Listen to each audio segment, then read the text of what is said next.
Taylor Lorenz, Washington Post. Twitter plans to restore next week suspended accounts that haven't, quote unquote, broken the law or engaged in egregious spam after 72.4% of 3 million plus voted yes in Musk's poll. Related, Jess Weatherbed, The Verge. Elon Musk says Twitter may start manually authenticating accounts on December 2nd with blue check marks for people, gold for companies, and gray for governments. The first poll was about whether Donald Trump's account should be reinstated. This is another instance, I would argue, the more important one.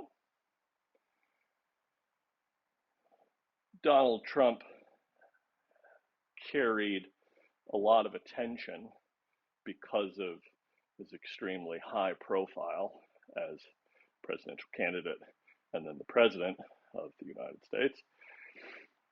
Whereas it's not clear, maybe it is in reading these stories, how many accounts are about to be reinstated. I suppose the metaphor that comes to mind is, do you want one really loud individual to be reinstated into the discourse, or a much larger number of very likely less loud individuals?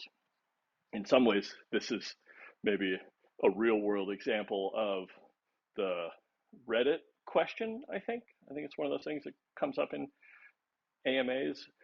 Would you rather fight one horse-sized duck or 100 duck-sized horses?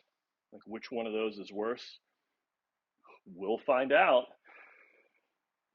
The fact that these decisions are being made based on a poll, I think on the surface is really compelling, because how else can we reasonably make these decisions? Either we have a decision-making body which is populated in some way based on the will of the people, or you go direct to the will of the people. So far, Elon's choosing to go direct to the will of the people. There are benefits and pitfalls to both strategies. Garbage trucks here. The related story about manually authenticating accounts and breaking accounts out so that there's a clear delineation between an individual, a business, and a government.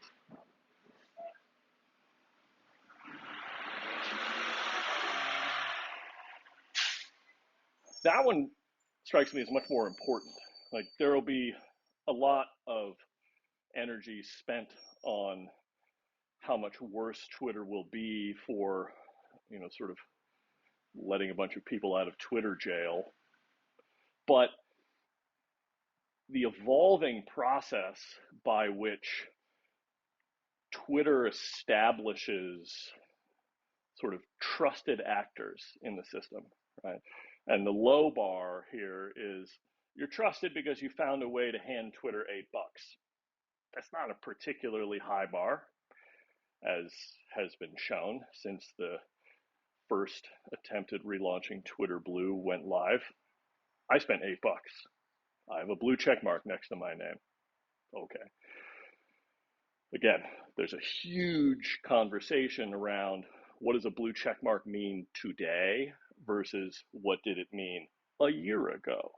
And the notion of what it meant a year ago is still the case anywhere else user verification is sort of employed, right? You can't spend $8 and get a verified Instagram account, at least not to my knowledge. So that bar is really low. That bar will be gamed. That bar will be cleared by bad actors, so on and so forth. The notion of getting to a process where not only is there sort of a zero level for, or level one rather, for people who are willing to spend $8, there's these additional levels, which is, are you a business? You have to prove that you're a business. Are you a government or a government official? You have to prove that you're a government official. Again, right now, to become a blue check mark on Twitter, you don't really have to prove anything.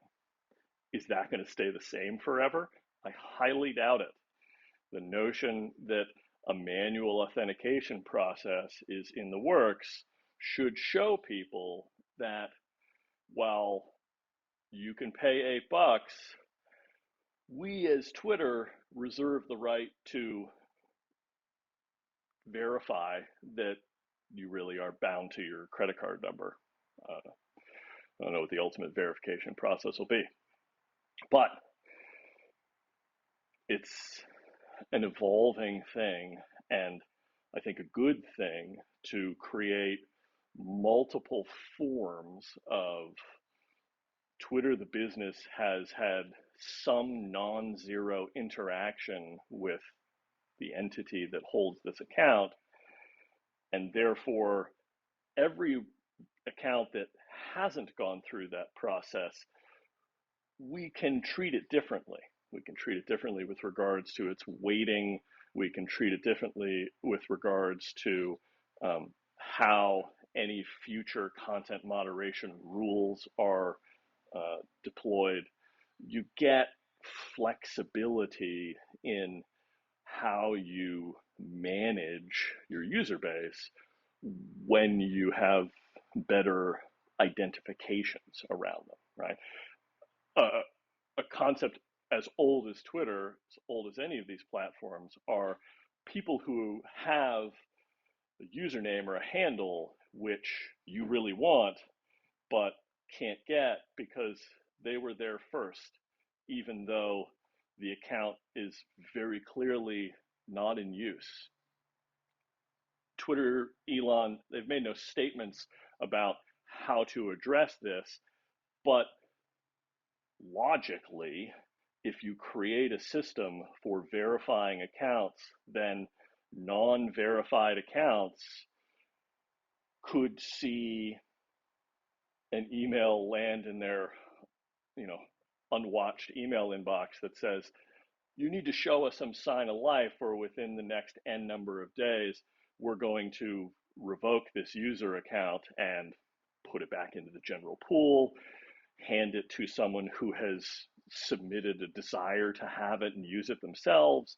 Again, like, there's all sorts of potential, and I continue to believe that being able to verify users unlocks a lot of that potential in a way that you couldn't do before. So, I think these are both fundamentally good things. Letting people out of Twitter jail, just to close that loop, we'll find out how toxic those people were. And not for nothing, but like, the American legal system, which is not without its faults, let's all be perfectly clear on that front, has a concept of maintaining a record of how many times you are cited for violating a law. Twitter ought to construct a similar mechanism. And so, in the absence of that mechanism, letting people back into the system, back into the discourse, you kind of have to do that before you can reasonably say you have a prior record, therefore you can't participate. So while I know it will be undesirable to many people for many reasons, I also think it's, generally speaking, a good thing to let these accounts try again at being earnest actors. Tim Copeland, the block. Binance releases its proof of reserves system, starting with BTC, claiming it has 582,485 BTC and 575,742 BTC user balance, a reserve ratio of 101% for users. I don't know what a proof of reserves system is or means. Reserves obviously would imply that it's utilizing knowledge of how much Bitcoin is held and sort of parked, if you will, as opposed to tied up in other commitments across a financial system or market. So maybe this would be an interesting thing to investigate. It's hard to think about considering Binance in sort of a positive light relative to the shenanigans that are, or the malarkey rather, that FTX is perpetuating. So maybe I'll read this one. Could be educational. Luke Plunkett, Kotaku. Mercedes plans to charge $1,200 per year for acceleration increase, quote unquote, in its EVs. Volkswagen, Toyota, and GM have all trialed similar subscription-based features. I don't know what acceleration increase is. Maybe it's literally like a turbo button on your dashboard. Maybe it's something more amorphous than that, or poorly named. But this larger concept of how do we get vehicles that create recurring revenue is one which is certainly frustrating to many of us who grew up in a time when, on the surface, you paid once, owned the vehicle, and never had to pay anything else again. Of course, in actuality, that's not true. It's never been true. Even if you work on your own car, you have to pay to go buy oil and parts in order to work on your own car. So the notion that in the good old days, you didn't have to pay an annual fee and therefore newer cars are bad, it's naive. The consequence of more efficient, better engineered vehicles that run on gasoline versus vehicles that run on watts, is the need for maintenance goes down. What does that do to the business that produces and sells the vehicles?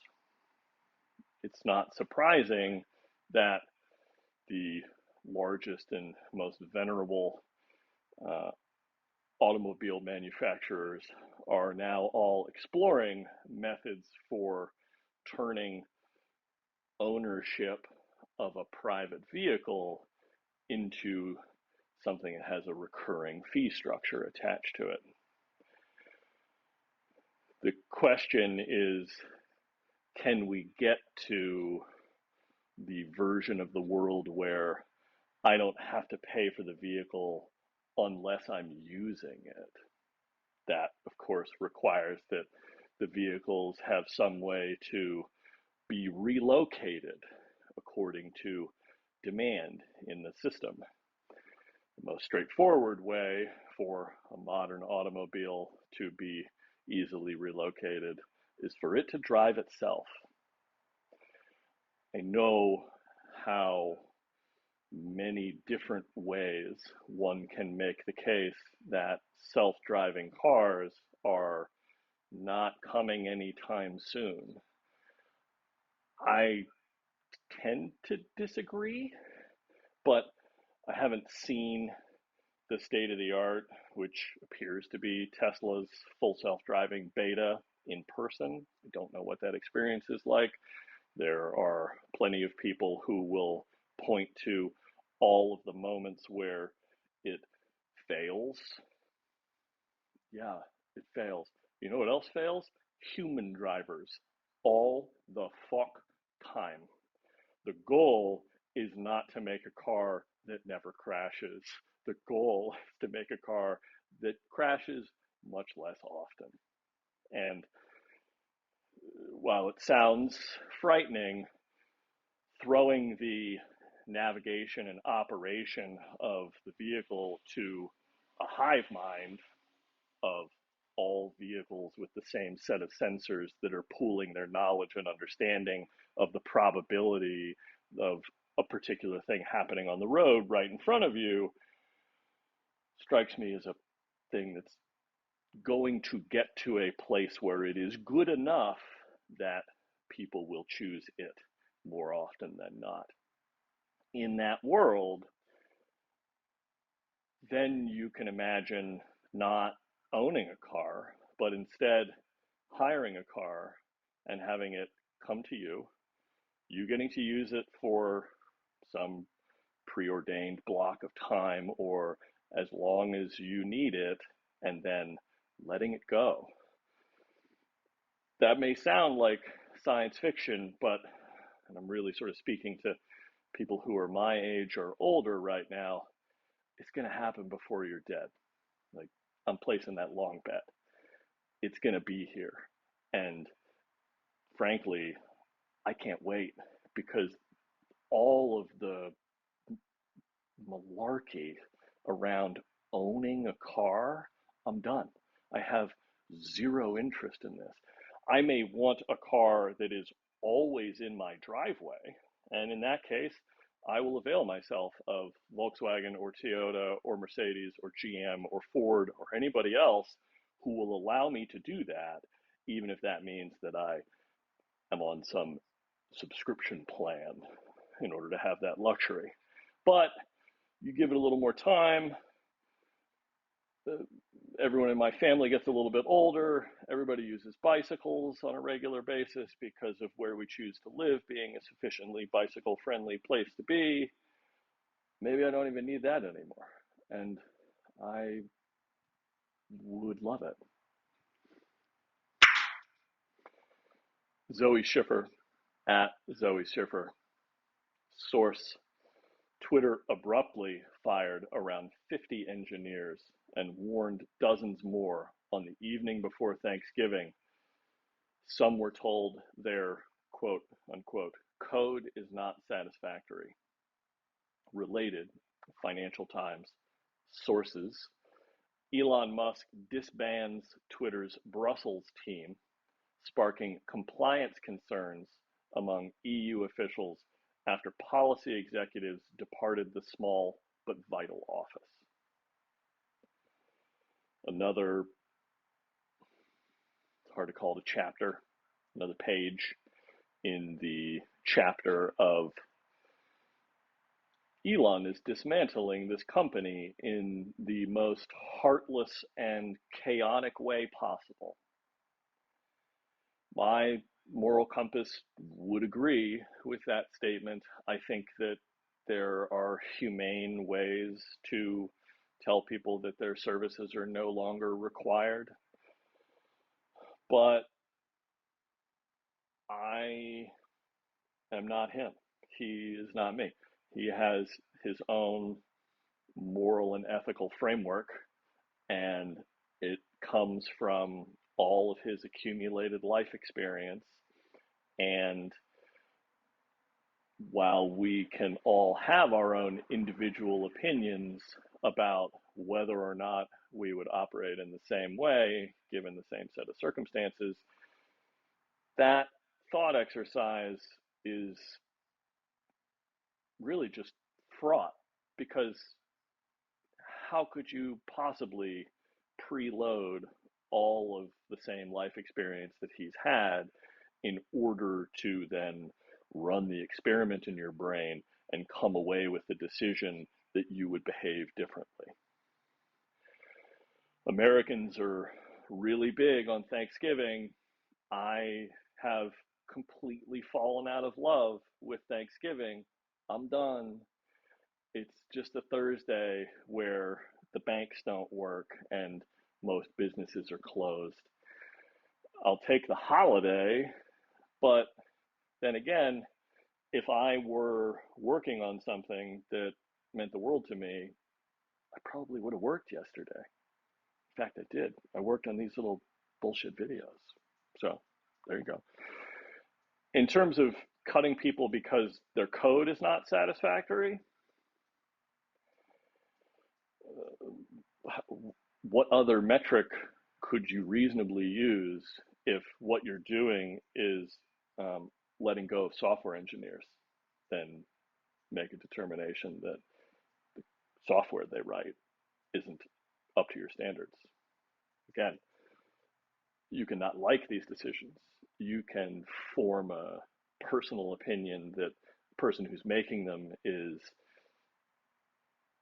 not nice, but does it really concern you at the end of the day? I don't know. In terms of the second story, the notion that the Brussels team was let go, are there different concerns around firing people when they work in other countries? Absolutely. Labor laws are different. What the Twitter office in Brussels did, Brussels being the seat of the European Union, so far as I understand, maybe those people will prove to be a worse loss for the company than other roles. But you're also talking about a guy who has a history of looking at the rules and guardrails put in place by nation states and saying, I don't feel like listening to you.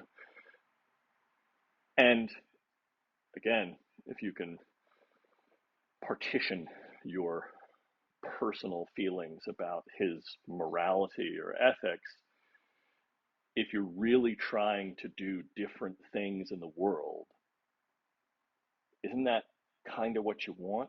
Like, don't you want just a little bit of somebody who's going to say, yeah, I know that's the rule. I'm going to choose to not abide by the rule and put it to you to enforce penalties on me. I mean, I think the classic example here is, yes, officer, I know I was speeding. My wife is about to give birth in the back seat of the car, so I was speeding to the hospital, right? Like, that's a super reductive, totally different in a variety of ways example, but the core concept is the same. We have rules in society that 9 out of 10 times all of us abide by. Elon continues to demonstrate that he is a person who's not going to default to following the rule.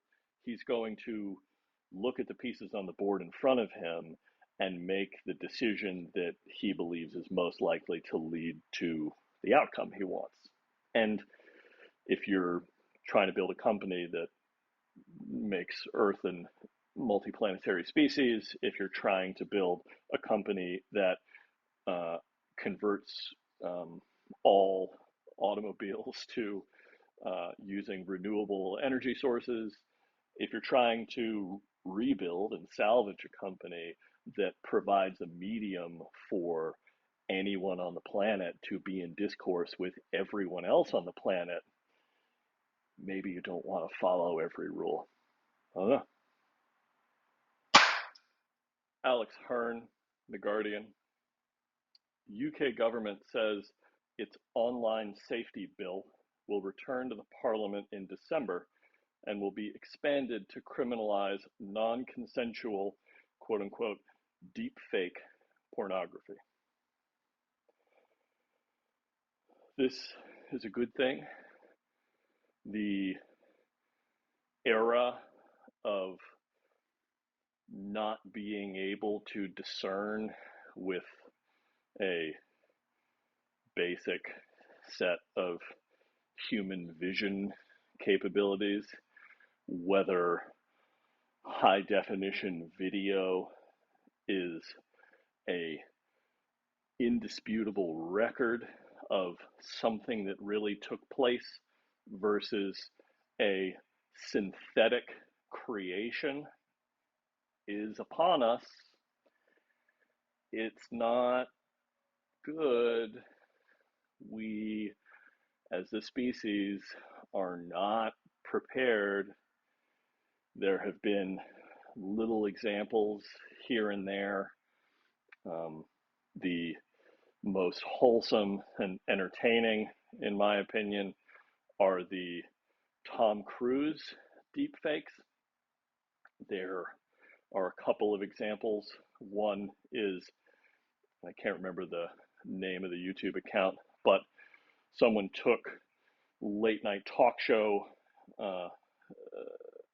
examples of Bill Hader, the Saturday Night Live alum and comedian actor, doing impressions of Tom Cruise and Arnold Schwarzenegger and changing his face to be Tom Cruise or Arnold Schwarzenegger.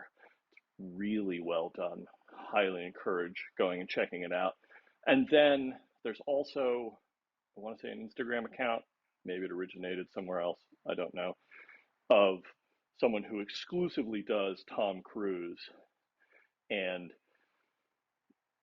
they're really difficult to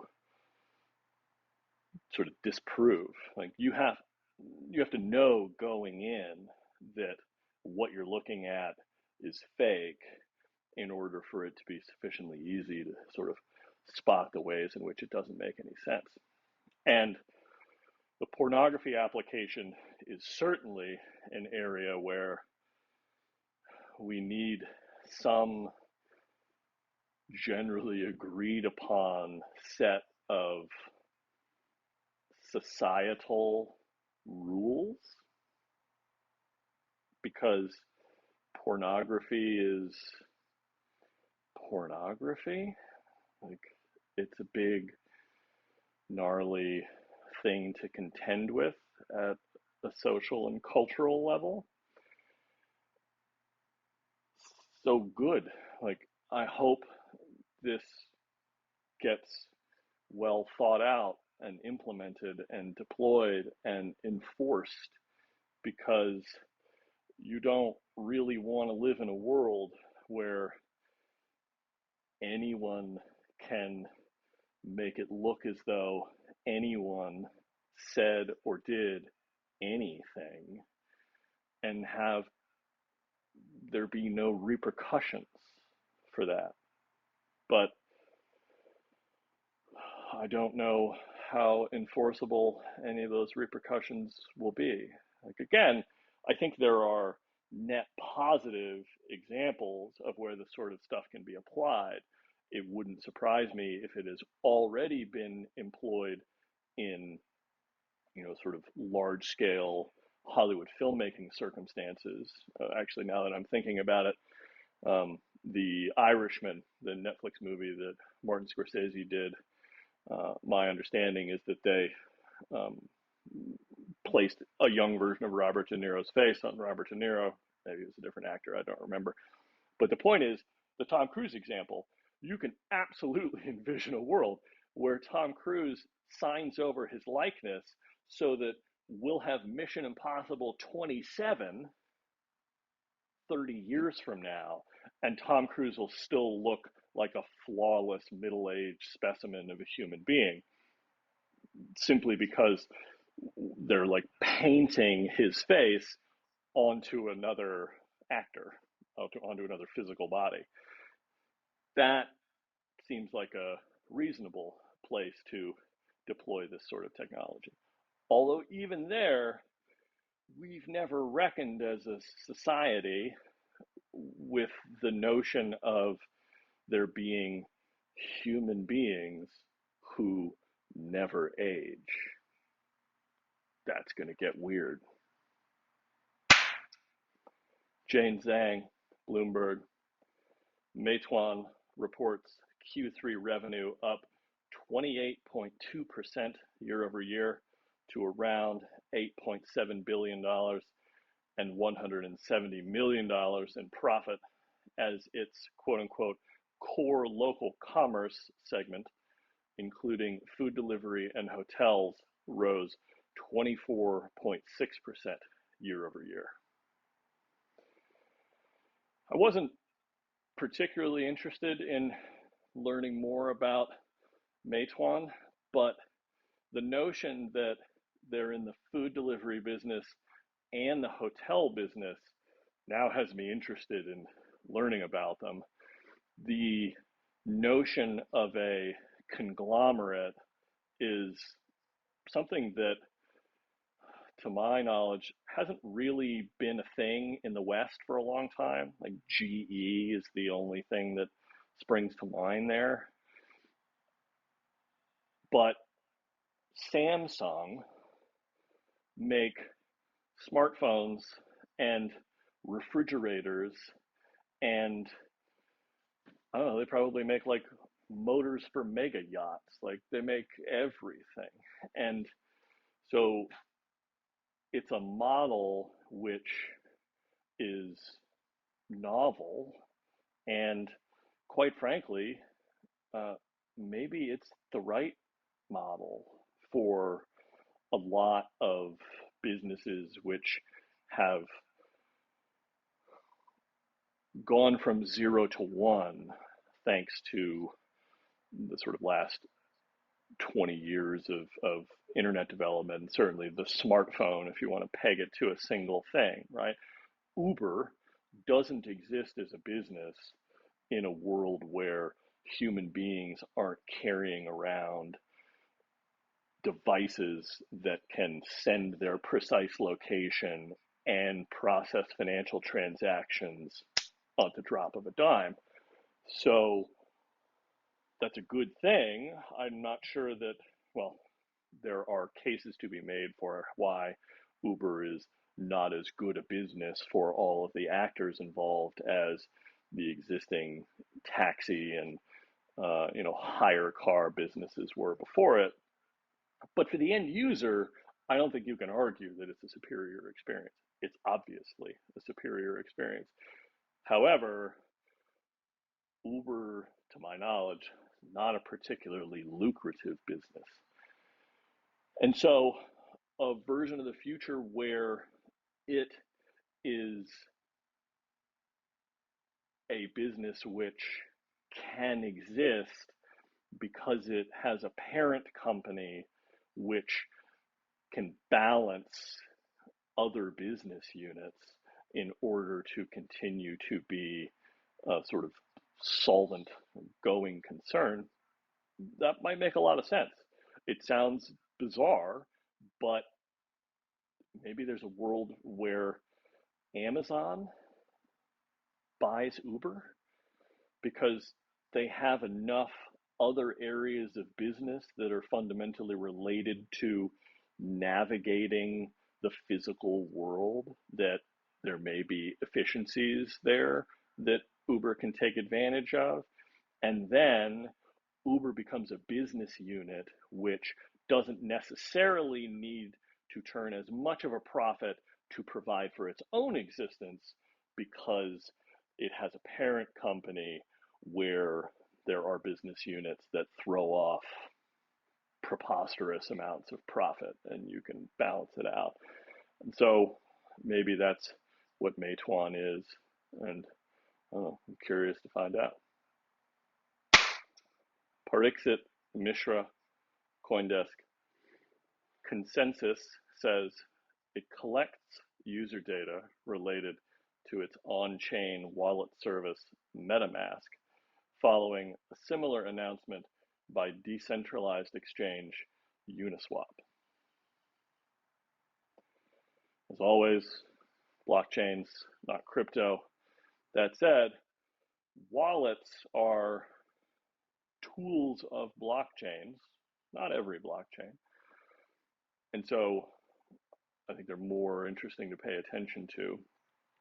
And one of the articles of faith is that there's a greater degree of anonymity in blockchain systems.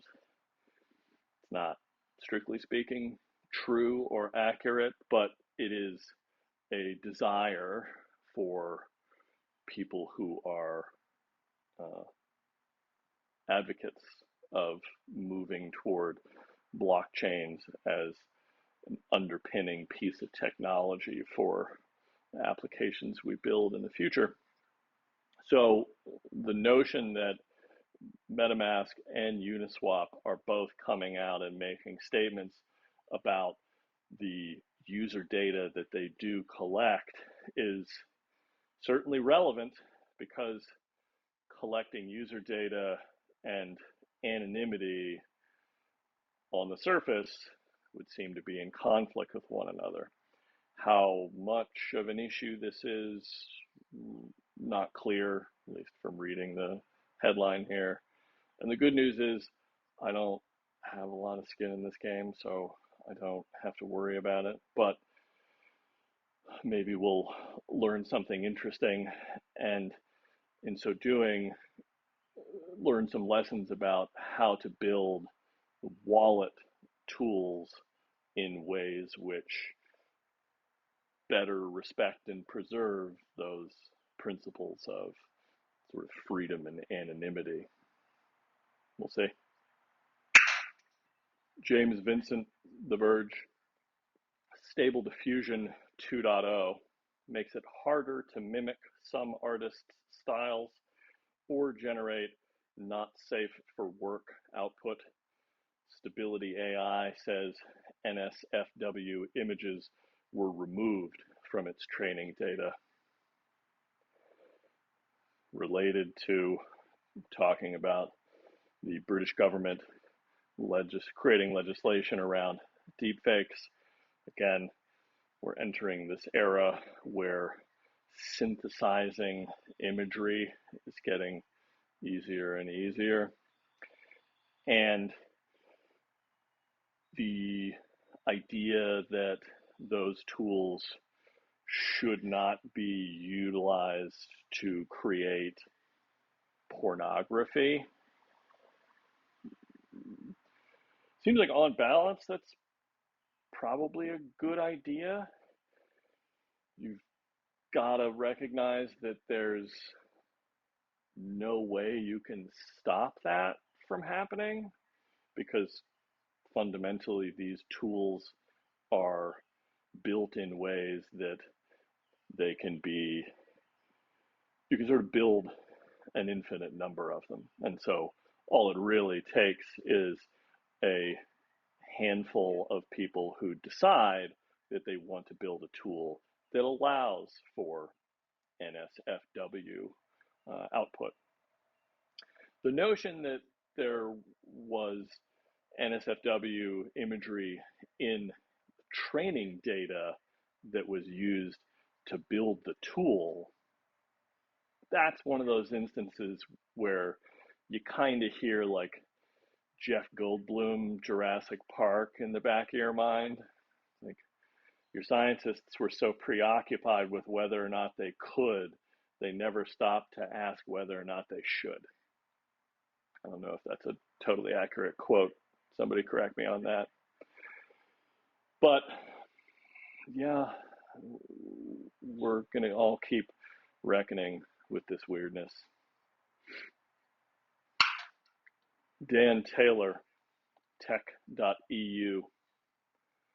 London-based The Applied AI Company, which uses AI to automate repetitive work prone to human error in insurance, pharma, and other sectors raised a $42 million seed round.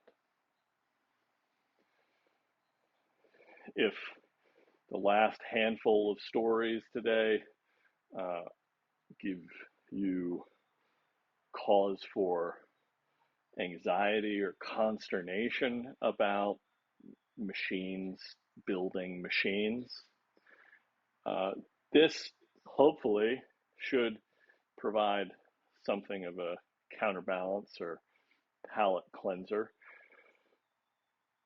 There are still, I recall actually sometime last year, there being a large story published by the New York Times about what the state of the art at the IRS is and how there's still a material amount of by hand transcription being done in order for the US government to process the taxation of all of the people that it taxes. Building software which negates the need for a human being to bang on a keyboard, I would argue is probably a good thing. We can have the same sort of conversation we're having around the generative art toolkit, which is we're taking jobs away from human beings, but we've taken jobs away from human beings before. You know, being a blacksmith used to be a thing. Being a horse breeder used to be a much bigger thing. Now, not so much. Still happens. It happens for different reasons. I don't think you could find many people who would argue that we would be better off if we went back to the version of the world where we had those sorts of constraints. So the idea that replacing repetitive work done by human beings with software, I think on balance, we're going to be able to look back on it and say, like, yeah, that was a smart move. There's an episode of Nilay Patel's Decoder podcast. The name of the person escapes me. I'll put it in the show notes. I'll go back and find it. He interviewed someone, they were somewhere in Europe, like Eastern Europe somewhere. And they built software that does very similar things. It literally automates like moving the mouse and clicking on buttons, right?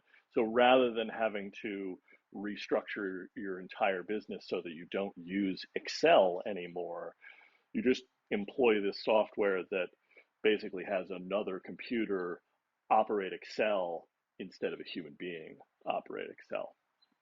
It seems really rad, quite frankly. So I hope that this $42 million seed round is the bright beginning for the applied AI company. Bill Toulis, bleeping computer.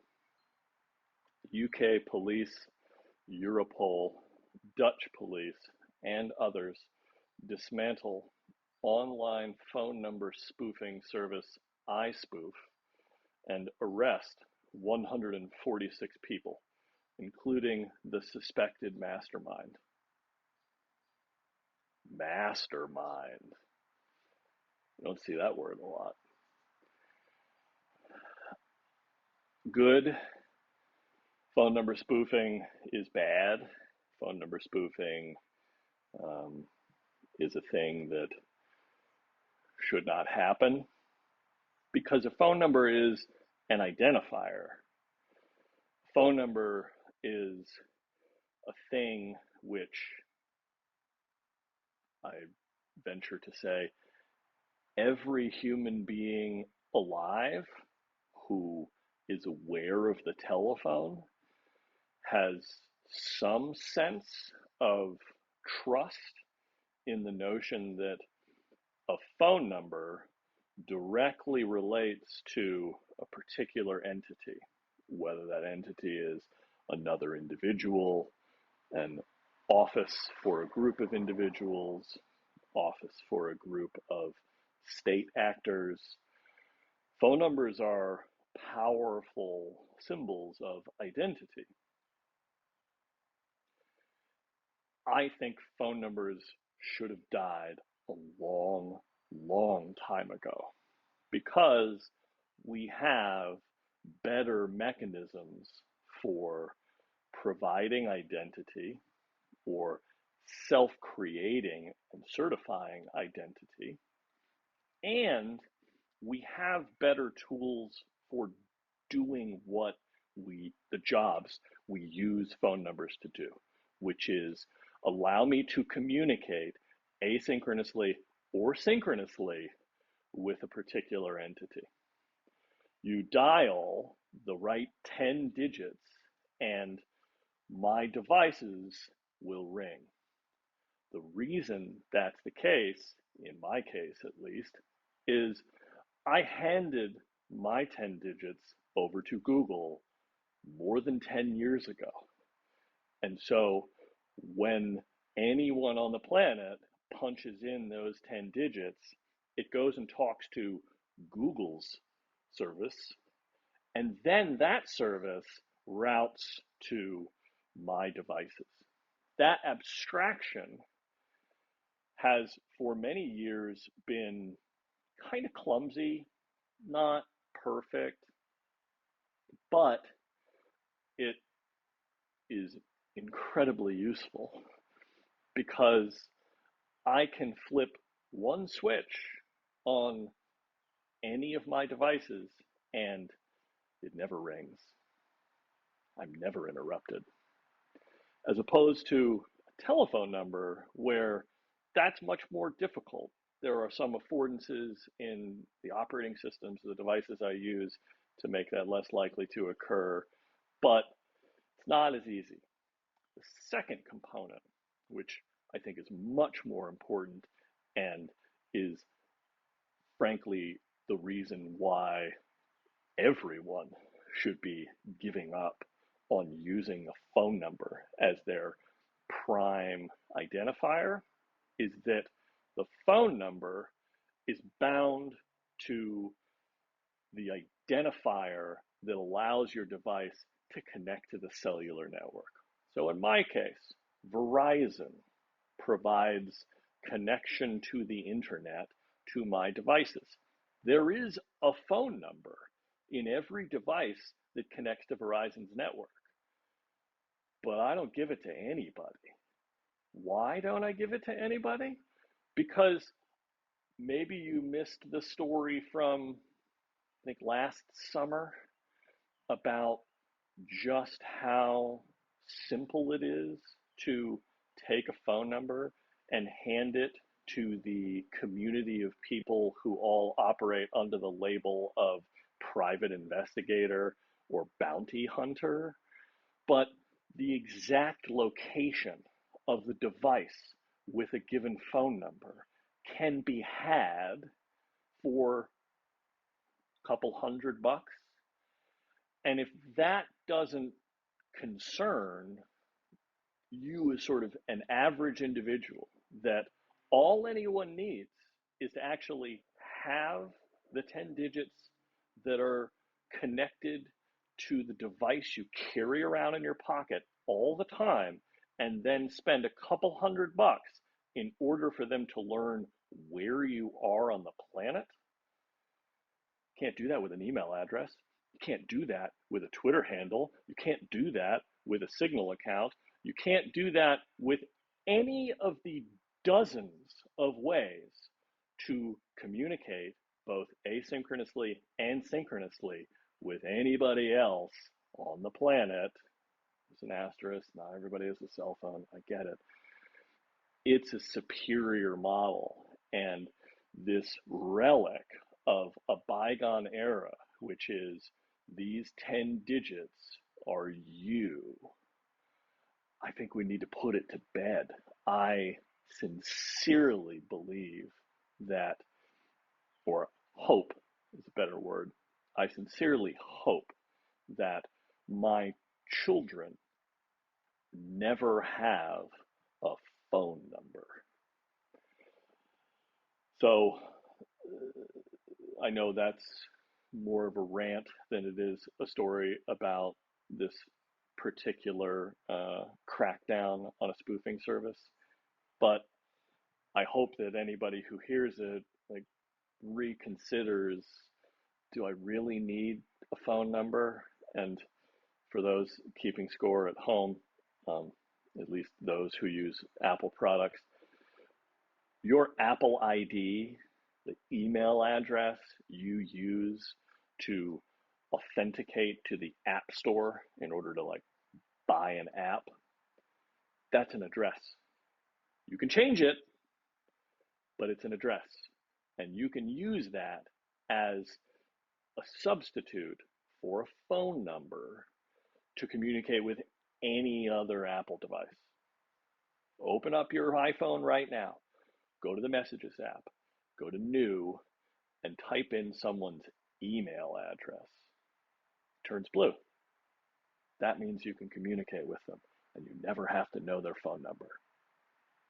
Do it. Anna Paula Pereira, Cointelegraph. IMF calls for more crypto regulation in Africa, says 25% of countries in sub-Saharan Africa have regulated crypto, and 2/3 have imposed some restrictions.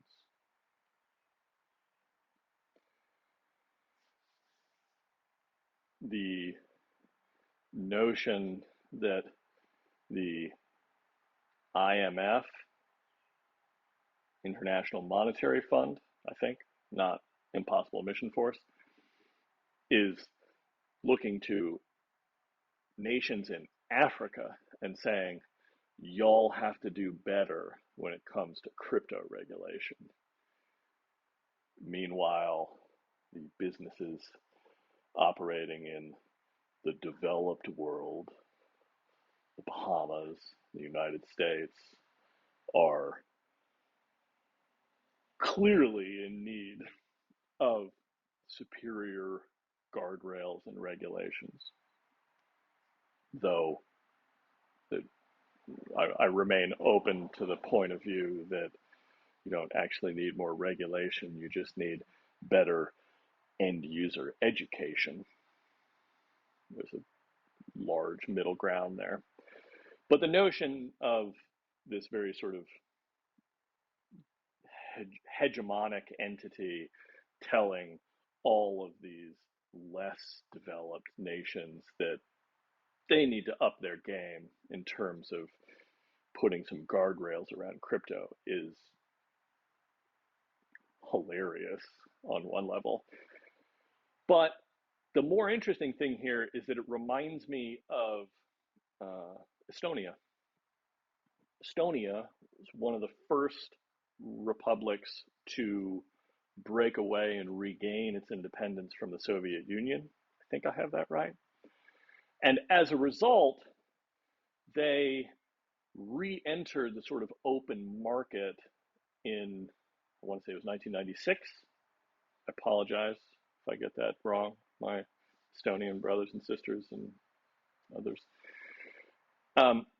But in this weird accident of history, because they weren't sort of connected to the open market while they were under the curtain of the Soviet Union, they missed a whole era of technological development and employment of systems.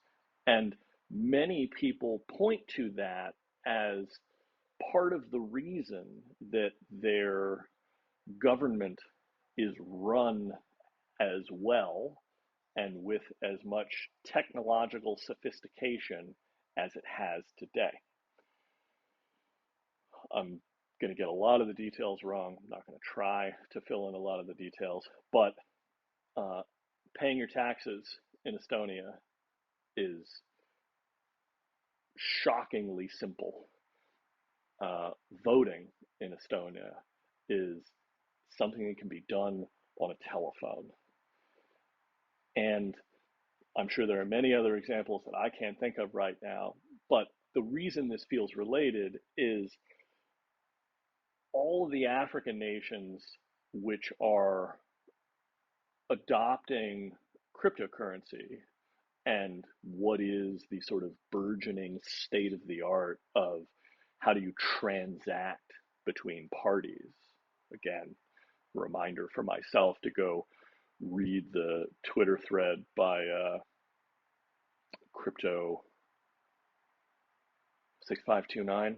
I don't remember his exact handle, but the freedom to transact is one of the most fundamental things. And so the notion that there are communities in Africa which are exploring what are the state of the art tools for people to transact and to communicate, which is a form of transacting, that's good. So, yeah, IMF, by all means, tell these people that it would be better for them if they spent more energy putting up guardrails. But I'm frankly much more interested in seeing what groups of human beings who don't have all of the pre-existing baggage and investment in how to transact are utilizing the tools that are in front of them today in 2022.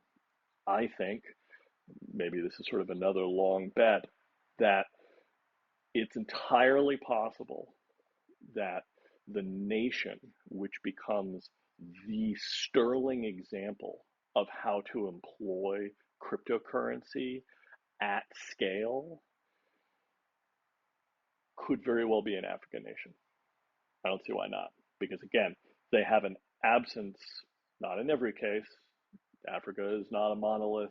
There are countries like South Africa which have massive pre-existing structures and regulations, but there are those which do not. And I'm horribly uneducated about Africa, which means I probably couldn't name one of them. Sierra Leone, maybe they're an example here.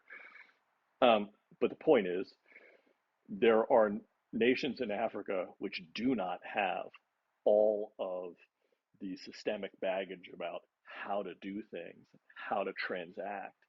And I would place the bet that those are the places which are going to learn organically how to best employ the ability to move money with software. So I look forward to hearing that story.